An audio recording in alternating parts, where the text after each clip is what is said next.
영화 선생 김봉두 보면 김봉두가 촌지 받아가지고 강원도 시골학교로 쫓겨났잖아. 이래도 시골학교 안 간다고?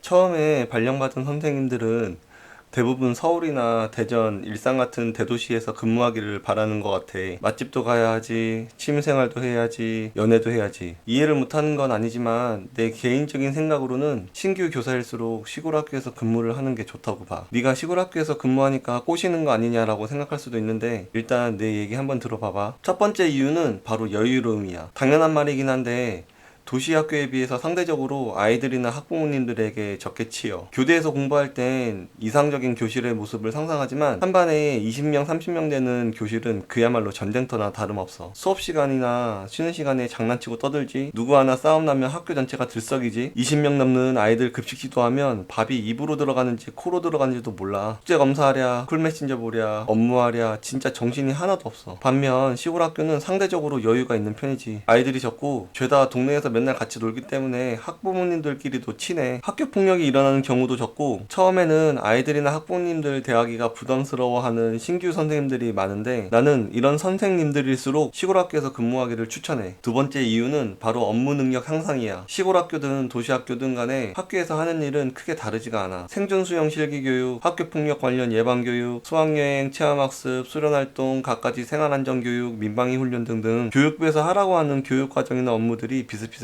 근데 큰 학교에서 근무하는 선생님들은 이런 업무들을 하나씩 나눠서 하니까 대체적으로 업무가 국소적이고 간단한 경우가 많아. 그래서 엄청 큰 학교는 이렇게 업무를 하나씩 세세하게 나눠 가지다 보니까 어떤 선생님은 내빈석 실내화 정리하는 게 1년 업무로 맞는 경우도 있더라고. 이건 사실 업무라고 보기도 좀 힘들지. 근데 시골 학교는 좀 달라. 선생님들 수가 적다 보니까 생활이면 생활, 정보면 정보, 체육 업무면 체육 업무 이렇게 덩어리로 하나씩 업무를 맡아. 이게 처음에는 좀 부담될 수 있는데 대신 1년을 통째로 그 업무 파트를 다루다 보면 그 업무에 대한 전체적인 흐름을 파악할 수가 있어. 처음에는 좀 어리버리하고 실수도 많이 할 수 있는데 그래도 신규 교사 때는 용서가 되잖아. 좀 부족하고 어설퍼도 나는 이럴 때 많이 배우는 게 나중에 나이 먹고 교직 생활 하는 데 있어서 훨씬 도움이 많이 된다고 봐. 솔직히 내가 나이 5, 60 먹고 원로급 교사가 되었는데 공문 하나 제대로 처리 못하면은 좀 쪽팔리잖아. 그리고 업무 피하려고 막 일부러 큰 학교에 가시는 선생님들도 있는데 나는 그게 막 그렇게 바람직하다고 생각하진 않아. 아무튼 시골 학교에 가서 근무를 하게 되면 업무에 대해서 많이 배우고 생각할 수 있는 기회가 많아. 세 번째 이유는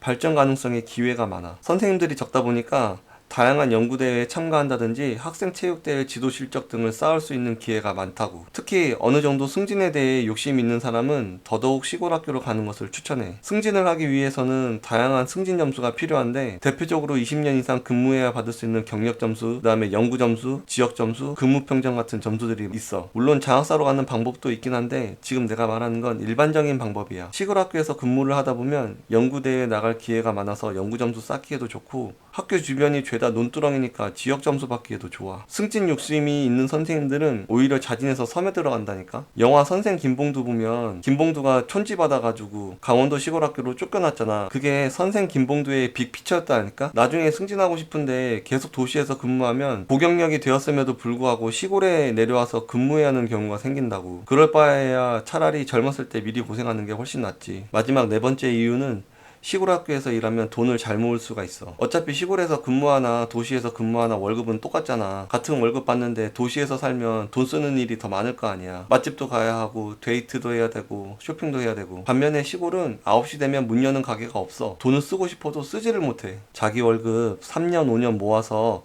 적게는 2천만 원, 많게는 5천만 원씩 만들어 놓으면 나중에 든든하지 않겠어? 방학 동안에 내부 강사 같은 거 하면서 차곡차곡 돈 모아 놓으면 나중에 얼마나 든든하겠냐고. 시골 학교 관사는 집값도 되게 싸. 정확히는 모르는데 한 달에 관리비가 2만 원이면 된다고 하더라고. 수도세, 전기세, 인터넷비는 따로따로 내긴 하는데 그거 다 해도 혼자서 100만 원이면은 충분히 생활 가능할 것 같아. 그렇게 생활비 쓰고 남은 월급 저축하면 3천만 원, 4천만 원 금방 모을 수 있다고. 이래도 시골 학교 안 간다고? 오늘은 시골 학교에서 신규 선생님들이 근무를 해야 하는 이유에 대해서 알아봤어. 다음에 더 재밌는 주제로 가져와서 이야기해볼게. 그럼 또 봐.